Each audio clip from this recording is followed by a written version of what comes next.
Oscar గురించి నాకు తెలిసింది. మేము సూళ్ళూరుపేట ఉన్నప్పుడు మా ఇంటి పక్కన అల్లు భాస్కర్ రెడ్డి అని చెప్పి మార్తాండేయ స్వామి స్టూడెంట్ ఉన్నాను. ఆ స్టూడెంట్ ఇంట్లో సత్సంగాలు అవి చేస్తుండేవాడు గురువారం, గురువారం.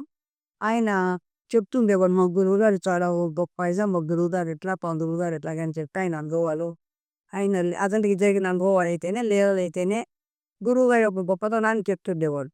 అటువంటప్పుడు మనం కూడా ఆయన్ని చూస్తే బాగుంటుంది అని అనిపించినప్పుడు మా ఇంట్లో మా వారికేంటంటే వెళ్లి చూస్తానంటే ఈయనకి ఇష్టం లేక, వెళ్దాము మాకెవరో బూమంటే వెళ్ళలేంది వద్దనేవారు.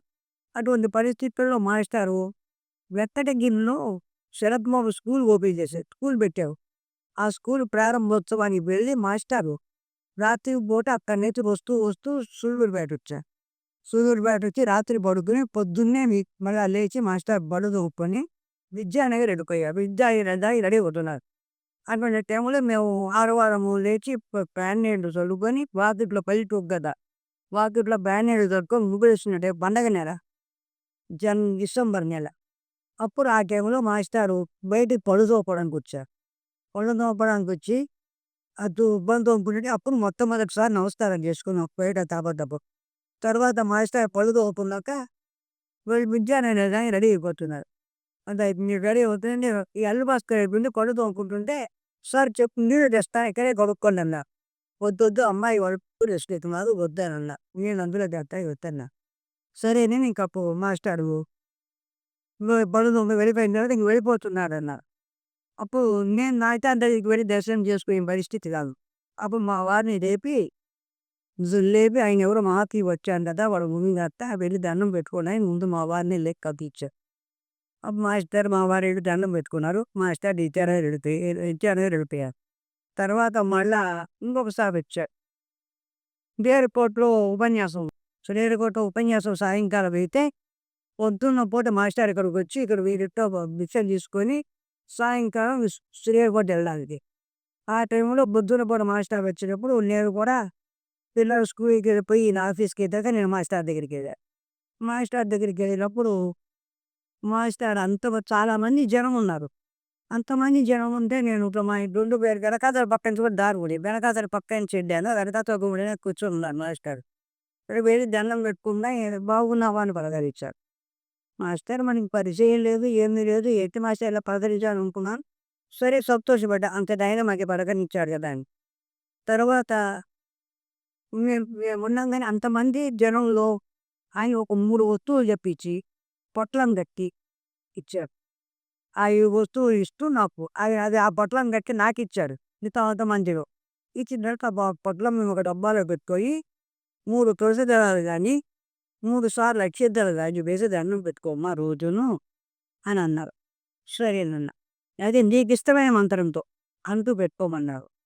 అయిపోయిన తర్వాత మాస్టర్ మేము ఇంటికొచ్చేసిన తర్వాత అప్పుడు మాస్టర్ ఏం చేశారంటే నాకొక ఇంజినీర్ కావాలి అన్నారు. అప్పుడే తర్వాత ఇంజినీర్ కావాలంటే సరేనని చెప్పి అప్పుడు మాస్టారు ఇంజినీర్ కావాలన్నారు కదా! ఈయన్ని పిలిపించి పరిచయం చేశాం. తర్వాత ఆ తర్వాత మళ్ళా మాస్టర్ శ్రీహరికోట నేను వెళ్ళిపోతుంటే మాస్టర్ బయటికి వెళ్ళిపోతుంటే నేను బయటకొచ్చా. మాస్టర్ వెళ్ళిపోతున్నారు కదా అని. బయటికొస్తుంటే మాస్టర్ పలకరించి "అమ్మ మేంటో దేవుడిని ఎక్కడ పెట్టుకున్నావు" అన్నారు. ఆయన ఆ మాట అన్నాకన్నా నేను రమ్మన్నారు కదా! అందుకని చెప్పి రండి సార్ లోపలికన్నా.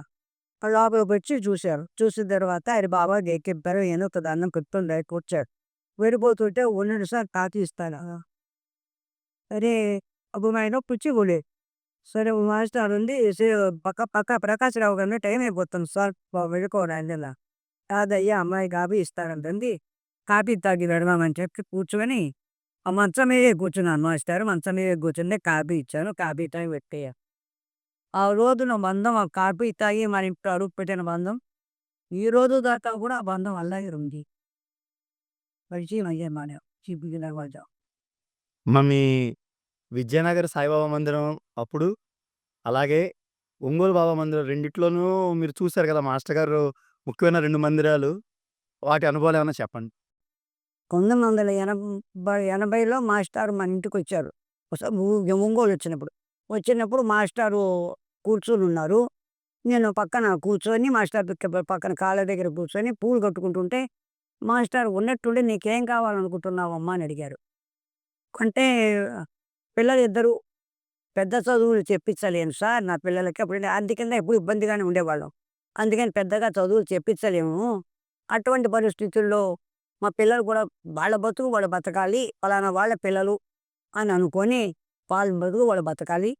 తర్వాత చివరి క్షణంలో కన్నా చివరి దశకైనా ఒక ఇల్లు కావాలి సార్ అన్నా. అంటే సరేనమ్మా అదేం అడగరానిదేం కాదే, కోరరానిదేం కాదే అని అన్నారు. సరే మరి ఆయనేం అనుకున్నారో మరి నా పరిజ్ఞానంలో నాకుండేంత పరిజ్ఞానము, నాకుండేంత తెలివితేటలు నేను అదే కోరుకున్నా. తర్వాత చాలామంది అడిగారు. గురువుగారు కనుక అడిగితే అదే కోరుకునేదని. సరే నాకు ఆయన తోపిచ్చింది అదే ఆ టైంకి. అది అడిగాను. ఆయన సరేనన్నారు. తర్వాత 82లోనే 80లో అడిగాను. 82లో మేము స్థలం కొనుక్కున్నాం. తర్వాత 82 అయిపోయిన తర్వాత 85లో మాస్టారు ఏం చేశారంటే 85లో మాస్టారు జనవరిలో మాస్టారు అప్పుడు సత్సంగాలు జరిగేవి ప్రతి ఇంట్లోనూ. సత్సంగాలు జరుగుతుంటే ఆ సత్సంగాలకి మాస్టారు ఏం చేశారంటే సంతపేట లాయర్‌పేట వచ్చి పెడుతున్నారు. మా వారు బండి మీద తీసుకెళ్ళేవారు. తీసుకెళ్తే దారిలో అడిగారట. "సీతారామయ్య గారు ఇంటి సంగతి ఏమనుకుంటున్నారు" అని. "అదేంది సార్ అనుకునేదేముంది డబ్బులు లేవు. పిల్లలిద్దరిని చెరొక చోట చదివిస్తున్నాము. ఇంటి స్థలానికి కొన్న అప్పే తీరలేదు ఇంకాను. కాబట్టి ఇప్పుడు ఇవ్వాలంటే కొంచెం కష్టం సార్. ఇల్లు ఇల్లు పని ఇప్పుడు చేయడం లేదు" అన్నారట. సరే ఈయన ఇంటికొచ్చి చెప్పారు. శనివారం నాడు రాత్రి. ఇంటికొచ్చి మాస్టారు ఇలా అడిగారు అంటే, "అదేంది మాస్టారు అడిగారంటే, దానికి వల్ల ఏదో ఉంటుంది కదా! మాస్టారు అడిగారంటే, కాబట్టి నేను అడుగుతానని" చెప్పి ఆదివారం బయలుదేరి నేనెళ్ళా మాస్టారు దగ్గరికి సాయంకాలం. వెళితే మాస్టారు ఉండి, "అమ్మ ఇవాళ ఆదివారం గదా! జనాలందరూ వస్తారు. రేపురా మాట్లాడదాం" అన్నారు. ఆదివారం అంటే మాస్టారు దగ్గర భక్తులందరూ వస్తారు. ఉద్యోగస్తులందరూ. సరే అని సోమవారం వెళ్ళా. సోమవారం సాయంకాలం వెడితే, రేపు శంకుస్థాపన చెయ్యన్నారు. రేపు రథసప్తమి వేళ. రథసప్తమి కాబట్టి రేపు శంకుస్థాపన చేయన్నారు. సార్ అదేంటి నేను ఇప్పటిదాకా మీ దగ్గరున్నాను పొద్దుగూకేదాకా. అసలు నాకు స్థలం ఎక్కడో తెలీదు. అది ఎలా ఉందో తెలీదు. మరి శుభ్రం చేయించుకోవాలి ఆ స్థలాన్ని. ఇప్పటికిప్పుడు అంటే ఎట్ట కుదురుతుంది సార్ రేపంటేను అన్నా. అంటే మాస్టారు ఏమన్నారంటే, సరే అయితేను గురువారం చెయ్యి అన్నారు. అంటే నాకు 2 రోజులు గ్యాప్ ఇచ్చారు మంగళ, బుధ. గురువారం చెయ్యి స దశ వస్తుంది ఆ వేళ అన్నారు. సరే సార్ గురువారం అయితే చేస్తానని చెప్పి అక్కడ ఒప్పుకొని ఆయన ఏదో పద్ధతులు చెప్పారు. ఆ పద్ధతుల ప్రకారంగా ఒప్పుకొనొచ్చా. ఇంటికొచ్చాక మా వారు నన్ను తిట్టారు. బాధపడ్డారు. "అదేంది నువ్వు మాస్టారు అడిగారని చెప్పి నువ్వు ఒప్పుకొనొచ్చావు. మనకి స్థలం మీద అప్పుంది. మనం ఏం కట్టగలుగుతాము? స్థలం మీద అప్పుంటే ఎట్ట కడతాము? అందులో నేనొక ఇంజినీర్‌ని. ఇల్లు శంకుస్థాపన చేసి ఆపేశాడు. సగంలో ఆపేశాడంటే నాకు పరువు తక్కువ. కాబట్టి నేను చేయను శంకుస్థాపన" అన్నారు. సరే మాస్టారు చెప్పారు కాబట్టి చేసి తీరాలి అన్నా నేను. అని అంటే డబ్బులు లేవు. బ్రాహ్మడు లేడు. బేల్దారు లేడు. వాస్తు లేదు. ఏమీ లేదు. అప్పుడు మాస్టారు భక్తుడొకాయన బాలకృష్ణ గుప్తా గారని ఆయన ఆర్టీసీ బస్ స్టాండ్ కడుతున్నాడు. ఆర్టీసీ బస్ స్టాండ్ కడుతున్నాడు ఇంజినీర్ ఆయన. మాస్టారు భక్తుడు. ఆయనేం చేశారు, "అదేంటి సీతారామయ్య గారు అట్టంటారు. మాస్టారు చెప్పారు కాబట్టి చేసేద్దామని" ఆయనకు కొంచెం వాస్తు తెలుసు. వచ్చి ముందు ఈశాన్యంలో గుంట తీసి శంకుస్థాపన చేసేద్దాం. తర్వాత ఇల్లు చూసుకుందాం అన్నాడు. సరే అప్పుడు బేల్దారినేమో పాపం మాకు స్థలం అమ్మినాయనే ఇచ్చాడు. పంపించాడు. సరే గుంట తవ్వారు. గుంట తవ్విన తర్వాత ఆయన అప్పుడు కొంచెం అంత ఇసుక, అంత సిమెంటు, అంత కంకర అవి 3 మూటలు కట్టి పంపించాడాయన. పంపిస్తే రిక్షాలో పెట్టి. పంపిస్తే అది పెట్టి గుంట తవ్వారు. అంతట గురువారం నాడు మాస్టారొచ్చారు. 12 గంటలకి వచ్చి శంకుస్థాపన చేశారు. ఆ శంకుస్థాపనలో విభూది, బాబా విభూది ఒక గిన్నెలో పెట్టి ఒక బాబా విభూది పెట్టారు.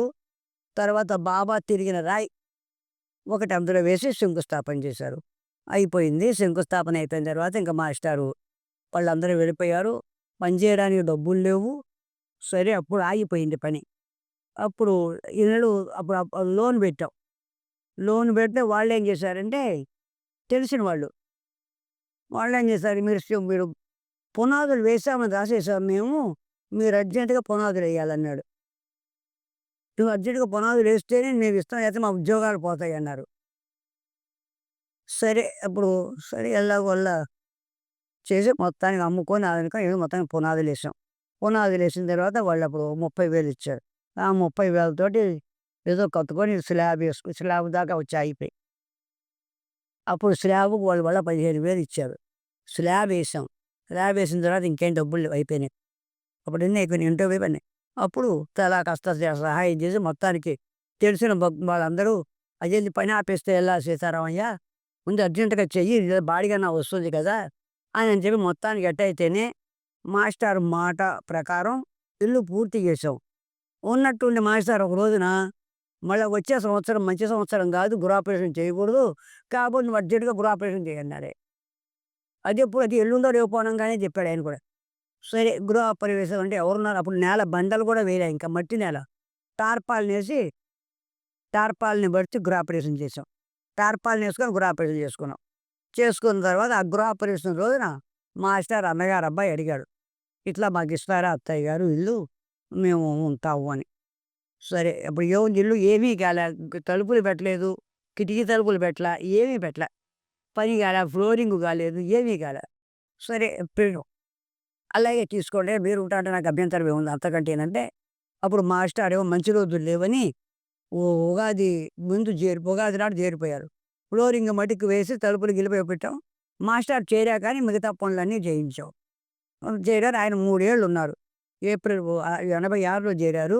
87, 88, 89 ఏప్రిల్ వచ్చినప్పటి నుంచి ఉగాది రోజున విభూది ఇస్తూ కూడా "అమ్మ 3 ఏళ్ళు పూర్తయిపోయిందమ్మ మీ ఇంట్లోకొచ్చన్నాడు." తర్వాత ఇంకా సప్తమి రోజున మళ్ళా వెళ్ళిపోయారు. తర్వాత 3 ఏళ్ళు మన ఇంట్లో ఉన్నారు. తర్వాత ఓ ఓ సప్తమి చైత్ర శుద్ధ సప్తమి నాడు మాస్టారు సమాధి అయిపోయారు. మన ఇంట్లోనే శరీరం ఇప్పుడు ఎప్పుడైతే కూర్చొని సత్సంగం చేశారో అక్కడే శరీరం వదిలేశారు అని అయోధ్య గారు చెప్తారు. మాస్టారుతో పాటు యాత్రలు చేసే అదృష్టం చాలా సార్లు మాకు కలిగింది. అంటే అందులో మొట్టమొదటి 1980 నుంచి ప్రారంభించాం. 80లో అమ్మగారు కూడా వచ్చారు మాతో పాటు. అప్పుడు మొట్టమొదట బయలుదేరి బద్వేలెళ్ళి, బద్వేలు నుంచి పుట్టపర్తి వెళ్ళాం. పుట్టపర్తి వచ్చి అప్పుడు స్వామివారు 3 రోజుల నుంచి రావడం లేదు దర్శనం ఇవ్వడం లేదన్నారు. సరే మాస్టర్‌తో చెప్తే, "ఎందుకు మీరందరూ వెళ్లి స్నానం చేసి కూర్చోండి అక్కడ" అన్నారు. మేమందరం వెళ్లి క్యూలో అక్కడ కూర్చున్న తర్వాత స్వామివారు వచ్చారు. అందరిని ఆశీర్వదించారు. మళ్ళా మేము బయలుదేరి మళ్ళా మిగతా యాత్ర రాఘవేంద్ర స్వామి అవన్నీ చూసుకొని షిరిడీ వెళ్ళాం. షిరిడీ వెళ్ళిన తర్వాత షిరిడీలో ఉన్నాము. అప్పుడు మాస్టర్‌కి ఇప్పుడు గురుస్థానంలో ఒక ఇల్లు ఉండేది. వెనకాతల ఒక సమాధి మందిరానికి, గురుస్థానానికి మధ్యలో ఒక పెంకుటిల్లు లాంటిది ఉండేది. ఆ రూముల్లో ఇచ్చారు మాస్టర్‌కి వసతి. అప్పుడు అందులోనే మాకు కూడా ఎక్కడ రూమ్ దొరక్కపోతే మేము కూడా మాస్టర్‌తో అందులోనే ఉన్నాం. ఒక స్కూల్ ఇచ్చారు మాకందరికి. అంటే మాస్టర్ ఏం చెప్పారంటే అందరూ కొంచెం ఒకచోటే ఉంటే మనకి బాత్రూములు, స్నానానికి ఇబ్బందయిపోయి, లేటయిపోయి, దర్శనం ఉపయోగించుకునే టైం చాలా లేట్ అయిపోతుంది. కాబట్టి ఎవరి మటిక్కి వాళ్ళు వసతున్న వాళ్ళు రూములు బుక్ చేసుకోండి. బుక్ చేసుకొని వేరే వేరే ఉండండి. అందరం మటికి భోజనానికి మిగతా టిఫిన్‌కి మటికి ఇక్కడ కలుసుకుందాం. అంతేనే గాని అందరం గనక ఇక్కడే ఉంటే మనకి ఇబ్బంది పడతామని చెప్పారు మాస్టారు. అందుకని వసతున్న వాళ్ళందరూ కొంతమంది రూములు తీసుకొని బుక్ చేసుకొని వెళ్ళిపోయారు. అలాగే మాస్టారు గూడా దేవస్థానంలో రూమ్ ఇచ్చారు. గురుస్థానంలో ఇచ్చారు. ఆ రూమ్‌లోనే మాకు రూమ్ దొరక్కపోతే ఆ స్వామివారితో మాస్టర్‌తో మేము కూడా ఆ రూమ్‌లోనే ఉండే అదృష్టం కలిగింది. మాస్టర్‌తో ఉన్నాం. అది మొట్టమొదటిసారి మాస్టర్‌తో వెళ్ళిన యాత్ర. షిరిడీ నుంచి అక్కడి నుంచి వచ్చేసాం. అప్పుడు గాంగాపూర్ వెళ్ళలా. అప్పుడు వచ్చేసాం. కొన్ని ఊళ్ళు ఇటు పక్క నుంచి వచ్చేసాం. తర్వాత మళ్ళా ఇంకోసారి వెళ్ళినప్పుడు 82లో మళ్ళా వెళ్ళాం. అప్పుడు గాన్గాపూర్ అది వెళ్ళాం. గాన్గాపూర్ అది వెళ్ళినప్పుడు మాస్టారు ఏం చేశారంటే, మేము వంట మనుషుల్ని వాడిని తీసుకెళ్ళాం బస్సులో. అప్పుడు మాస్టారు ఏం చేసేవారంటే ఎక్కడికెళ్ళినా బస్సులో టైం ప్రకారంగా ఆరతులు పాడమనేవారు. తర్వాత ఏ ఊరెళ్ళినా అక్కడ ఎలా జరుగుతుందో అలాగే మనని కూడా పాటించమనేవారు గానీ, మా ఊళ్ళో ఇట్లా అనేది మాట్లాడొద్దు. అక్కడ ఆ దేవుడి దగ్గర ఎలా జరుగుతుందో దాన్ని మనం ఆస్వాదించాలి అనేవారు. అలాగే చెప్పేవారు. అలాగే గానగాపురం వెళ్ళినప్పుడు మమ్మల్ని అందరినీ భిక్షకు పంపించేవారాయన టైం అవ్వంగానే. మేము వంట మనిషిని తీసుకొని వెళ్ళాం కాబట్టి ఏదో ఒక వంట చేసి రవ్వ కేసరో ఏదో ఒక ప్రసాదం చేసి ఒక గిన్నెతో చేసి ఆయన దగ్గర పెడితే ఆయన అక్కడ కూర్చొని అందరికీ వచ్చిన భిక్ష వాళ్ళందరికీ భిక్ష ఇచ్చేవాడాయన. మేము తెచ్చిన భిక్ష మళ్ళీ అన్నంలో కలిపి మాకందరికీ ప్రసాదంగా పెట్టేవారాయన. అట్లా గానగాపురంలో. ఇప్పుడు నరసోబా వెళ్ళాం. నరసోబా వెళ్ళినప్పుడు కూడా ఆయన కూడా మనతో పాటు ఆయన ఒక భక్తుడు మాదిరే ఉండేవాడు కానీ, నేనేదో మహాత్ముడిని నాకన్నీ తెలుసు. కాబట్టి నేనివన్నీ నేనేం చెయ్యక్కర్లేదనుకోవడం మనతో పాటు ఆయన ఒక భక్తుడు మాదిరొచ్చి, ఆ నరసోబవాడిలో కూడా ఆ కిటికీ పక్కన కూర్చొని, పూజ అదంతా వాడు చేస్తుంటే చూసి, మాతో పాటే ఉండేవారు గానీ ఆయన. ఆయన ఒక నేనేదో పెద్ద మహాత్ముడినన్న బాధ ఎప్పుడు ఆయనెల్లా చెయ్యనే లేదాయన. అందరితో పాటే ఉండేవారు. అక్కడ ఎలా మామూలుగా సామాన్య వ్యక్తిలాగే గడిపేవాడు ఆయన కూడా. తర్వాత అక్కడి నుంచి మళ్ళీ అప్పుడు వెళ్ళాము నరసోబవాడి, గానగాపూరు అవన్నీ చూపిచ్చారు. తర్వాత చాలా సార్లు వెళ్ళాం యాత్రకి మాస్టర్‌తో పాటు. మహాత్ములందరి దర్శనం అంటే షిరిడీలో పోతే బాబా గారు ఉండేవారప్పుడు. ఆయన దర్శనం చేసుకోమన్నారు. మాస్టర్ కూడా ఆయన దగ్గరికొచ్చి దర్శనం చేసుకున్నారు. తర్వాత ఇంకా షిరిడీలో ఇంకెవరు లేరు. మాకు తెలిసి మేము వెళ్ళినప్పుడు ఎవరు లేరు. శివనేశ్వర స్వామి ఉండేవారు. శివనేశ్వర స్వామి దగ్గరికెళ్ళేవాళ్ళం. ఆయనతో పాటు చెప్పుకునేవాళ్ళం. ఆయన్ని ఏదన్నా మాస్టర్ ఏమండి ఆయన దగ్గరికెళ్ళి ఏదన్నా బాబా వస్తువు ఏమన్నా ఇవ్వమని అడగమన్నారు. అడిగితే ఆయన బాబా ద్వారకామాయిలో ఆయన తిరిగిన రాళ్ళల్లో పాతవన్నీ తీసి కొత్తవేశాడు. ఆ రాళ్ళల్లో 2 రాళ్ళు తీసి నాకిచ్చారు. అవి తీసుకొచ్చి మాస్టార్‌కి చూపిచ్చి పెడితే దాచిపెట్టుకోమన్నారు. ఆ దాచిపెట్టుకుంటే అందులో ఒక రాయి తీసి శంకుస్థాపనకేశారు ఇంటికి. మా వారి ఫ్రెండ్ ఒకాయన ఉండేవారు. బీడీఓ గారని. ఆయన ఒక రోజున ఒకసారి ఈయన దగ్గరికొచ్చినప్పుడు ఇట్లా షిరిడీ శ్రీశైలం వెళ్ళాలనుంది. నువ్వు కూడా రా నాతో పాటు అందరం కలిసి వెడదామన్నారు. సరేనని చెప్పి ఈయన శ్రీశైలం వెడదాము ఆయన పిలుస్తున్నాడు ఫ్రెండ్ అన్నారు. సరేనని చెప్పి అప్పుడు మాస్టర్ దగ్గరికెళ్ళి సార్ ఇట్లా శ్రీశైలం వెళ్ళాలంటున్నారు. నాకేందంటే శ్రీశైలం శివుడినే చూశాను చాలా సార్లు వెళ్ళాను నేను శ్రీశైలము. కానీ ఇప్పుడు మీరు పూర్ణానంద స్వామి గురించి పుస్తకాల్లో రాసి చదివి విన్న తర్వాత ఆయన చూడాలనే కోరికుంది. ఆయన దర్శనం అవుతుందంటేనే వెడతా. లేదంటే వద్దు సార్ వెళ్ళను సార్ అన్నా. అయితే అవుతుందిలే వెళ్ళన్నాడు. సరేనని బయలుదేరి వెళ్ళాం. వెళ్ళిన తర్వాత అక్కడ శ్రీశైలం సున్నిపెంట బస్టాండ్‌కెళ్ళేటప్పటికే అప్పుడు అందరూ చెప్పారు సున్నిపెంట అసలు శ్రీశైలం డ్యామ్ భక్తులందరూ కూడా స్వామివారి భక్తులని. సరేనని అక్కడ ఒక జీపు కనపడితే అతన్నడిగా, అయ్యా స్వామివారు ఉన్నారా అని. సున్నిపెంట బస్టాండ్‌లోనే. అడిగితే లేరమ్మా హైదరాబాద్‌లో ఉన్నారు అన్నారు. ఇదేంది హైదరాబాద్‌లో ఉన్నారన్నారు. మనము సరేనని చెప్పి సున్నిపెంటలో దిగల. శ్రీశైలం వెళ్ళిపోయాం డైరెక్ట్‌గా. అక్కడికెళ్ళిపోయి రూమ్ అది తీసుకొని రాత్రి అక్కడ ఉండి, పొద్దున్నే లేచి శివాలయానికెళ్ళి, ఆ శివాలయంలో పూజారిని అడిగినా కూడా లేరమ్మా పూర్ణానంద స్వామి వారు హైదరాబాద్ వెళ్ళారన్నారు. ఎవ్వరిని అడిగినా స్వామివారు లేరని చెప్తారు. ఇదేంది ఎంతమందిని అడిగినా స్వామివారు లేరని చెప్తున్నారని, అప్పుడు మళ్ళా బయలుదేరి మనకు సరే అని చెప్పి ఇంకా ఇంక పారాయణ అది అయిపోయిన తర్వాత పాలధార పంచదార దగ్గరకొచ్చాం. పాలధార పంచదార దగ్గరకొస్తే అక్కడ స్వామివారి అటకేశ్వరం ఉంది కదా! ఆ పాలధార పంచదార దగ్గరే. అక్కడ ఒక శివాలయం ఉంది. ఆ శివాలయంలో ఒకడు కూర్చున్నాడు. వాడుండి అక్కడ వటకేశ్వరం ఆశ్రమమే కదా అని చెప్పి వాడిని అడిగా. బాబు ఇలాగ స్వామివారు ఏమైనా ఎక్కడున్నారు అని. అంటే నాకొక పోయినానికి కనుక రూ. 5 ఇస్తే నీకు నిజం చెప్తానన్నాడు. రూ. 5 ఇస్తే నిజం చెప్తానంటున్నాడు. వాడంతా అబద్ధాలు చెప్తాడు అని చెప్పి వీళ్ళందరూ నన్నన్నారు. సరే అయితే అయింది రూ. 5 కదా అని రూ. 5 ఇస్తే స్వామివారు ఇప్పుడే వచ్చారు.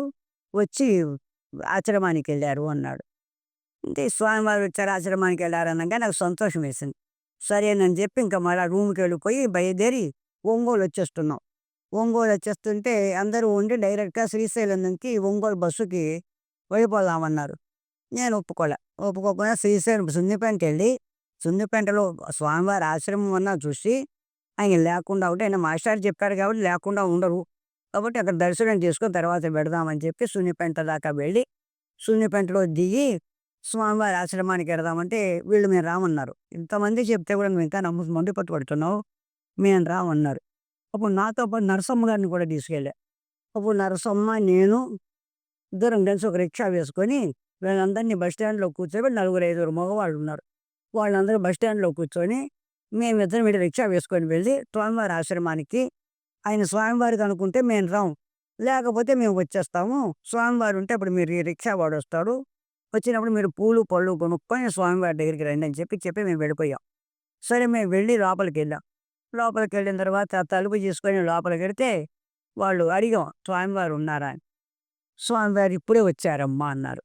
మాకు ఎంత సంతోషం వేసిందో. గురువుగారు మాట ఎంత చక్కగా అని వెళ్ళి సరే నేను స్వామివారి మళ్ళా లోపలికెళ్ళి స్వామివారి రూమ్ తలుపు దగ్గరే కూర్చున్నాం ఇద్దరం. నేను మా ఇద్దరం చెరో పక్క. అప్పుడు ఆ రిక్షావాడిని పంపించి పూలు, పళ్ళు కొనుక్కొని వాళ్ళని కూడా రమ్మనమని చెప్పి పంపించాం. తర్వాత అప్పుడు కూర్చున్న తర్వాత స్వామివారు ఎప్పుడే వచ్చారు. రెస్ట్ తీసుకుంటున్నారు. హైదరాబాద్ వచ్చారు కదా! ఇప్పుడు మీకు దర్శనం లేదన్నారు. సరే అదేంది దర్శనం లేకపోవడం ఏంటి? చెప్పండి వాళ్ళతోటి ఇట్లా ఒంగోలు నుంచి వచ్చారు. వాళ్ళు వెళ్ళిపోతారు. మళ్ళా ఒక్క 5 నిమిషాలు డిస్టర్బ్ చేయము. ఒక్క 5 నిమిషాలు దర్శనం ఇస్తే చాలు వెళ్ళిపోతామని చెప్పమన్నా.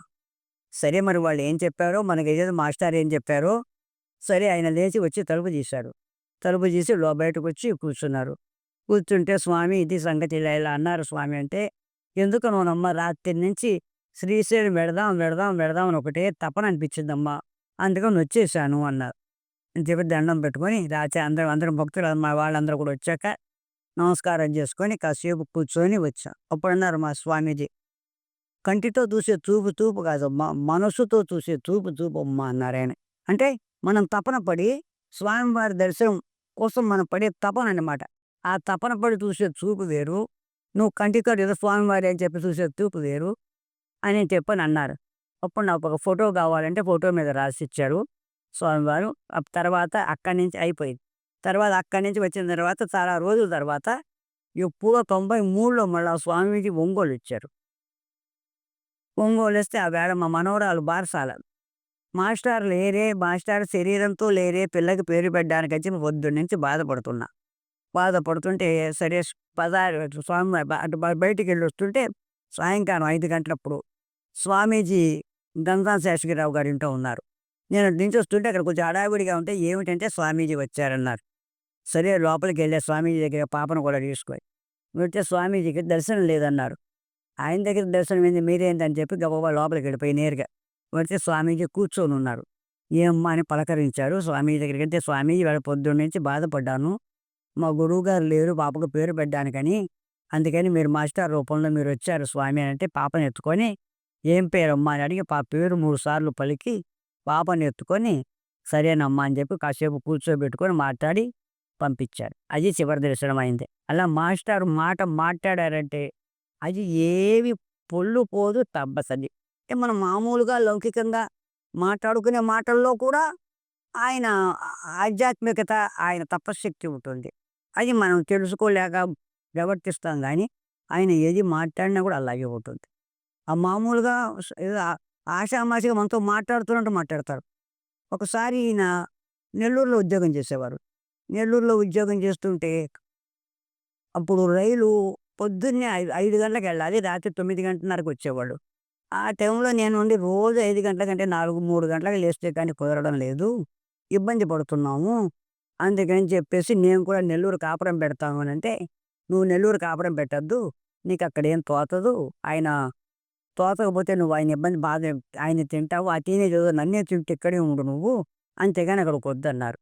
అన్న తర్వాత మరి ఎట్లా సార్ రోజు రైలేమో 5 గంటల కంటే ఇబ్బంది అని ఒక్కరోజు మట్టికి 6:30 ఉంది అని అన్నా. ఏమో ఆ రైలు రేపటి నుంచి రోజు వస్తుందేమో అన్నారు. అంతే మరుసటి రోజు నుంచి ఆ రైలు రోజు 6:30 రైలు వచ్చేది. ఆదివారం ఒక్కరోజు మట్టికి వచ్చేది కాదు. అలాగ ఆయన మాట్లాడుతూ, మాట్లాడుతూ అన్న మాటలు కూడా అవి జరిగి తీరేవి. అవి ఎలా అయినా కానీ ఖచ్చితంగా జరిగి తీరతాయన్నమాట ఆయన మాటలు. ధర్మం గురించి మాస్టర్ గురించి మాట్లాడాలంటే ఆయన పోతపోతున్న ధర్మస్వరూపం. మా లలిత మేడం అనేది మాస్టర్ అంటేనే ధర్మస్వరూపము. ఆయన రూపంతో ఎలా ఉండేదో ఆయన ధర్మం అంటే అలాగే ఉంటుంది అని. అలాగా ధర్మం అంటే ఆయన ఆచరించి చూపించాడు. మనని ఆచరించమంటాడు. కానీ మనం అంత ఆచరించడు. కాబట్టి 1% అన్నా ఆచరించాలని నేను అందరికీ అనుకుంటాం. మనం కూడా ఆచరిద్దామని ప్రయత్నం చేస్తుంటాం. కానీ మాస్టారు మా విషయంలో కూడా ధర్మం అంటే నాకంటే మాస్టారు ఇష్టం. ఆయనకి ఇష్టం ఉండేది కాదు. అందుకని ఒక ఇంజినీరు కావాలి అని చెప్పి ఆయన్ని పిలిపించుకొని ఆయన వస్తేనే నేను ఆయన దగ్గరికి రావడానికి వీలుంటుందని నేను పడే మనస్సు తపన అది చూసి ఆయన అటుపక్క నుంచి తీసుకొచ్చారు. ఆయన్ని తీసుకొచ్చారు. అది ధర్మం. అంటే ఆయన రాకుండా నేను రాలేను కాబట్టి. అది అయిపోయిన తర్వాత ఇక్కడ ఒంగోలు వచ్చిన తర్వాత మాస్టారు ప్రతి విషయంలోనూ, కుటుంబ విషయంలో, అమ్మగారి విషయంలోనూ అమ్మగారు అవి చెయ్యలేని పరిస్థితిలో ఏమీ చేయలేకపోతే ఆ పక్కన కూర్చొని పనివాళ్ళు వంటవాళ్ళు చేసే వడ్డను కూడా తీసుకొచ్చి అక్కడ పక్కన పెడితే ఆమె చేత వడ్డించుకొని ఆమె సంతృప్తి కోసం ఎదురుగా కూర్చొని సర్ జోకులేసుకుంటూ చక్కగా సంతోషంగా తినేవారు. అంటే అమ్మగారి సంతృప్తి కోసం.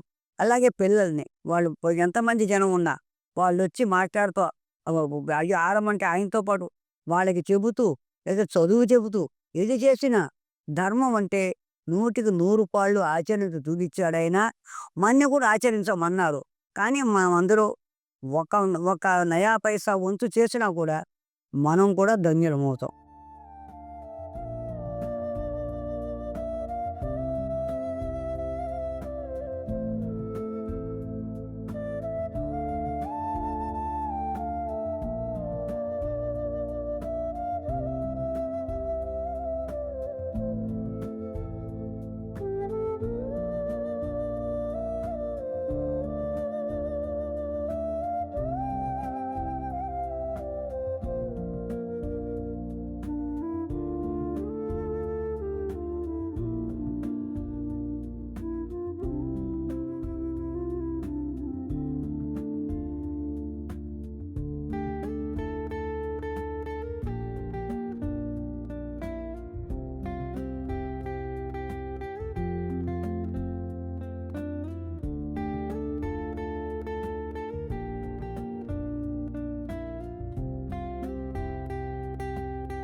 మీలో చాలామంది మా వీడియోస్‌ని చూస్తున్నారు కానీ సబ్స్క్రైబ్ చేయట్లేదు. తప్పకుండా మీరు ఆదరించండి. ఎలా అంటే మా ప్రతి వీడియోని మీరు లైక్ చేయండి. మీకు తెలిసిన అందరికీ కూడా మా వీడియోస్‌ని షేర్ చేయండి. అలాగే మర్చిపోకుండా బెల్ ఐకాన్ నొక్కి కొత్త కొత్త నోటిఫికేషన్‌లు వస్తాయి కదా! అందుకని బెల్ ఐకాన్ నొక్కండి. తప్పకుండా మా ఛానల్‌ని సబ్స్క్రైబ్ చేయండి. ఆశీర్వదించండి. నమస్కారం.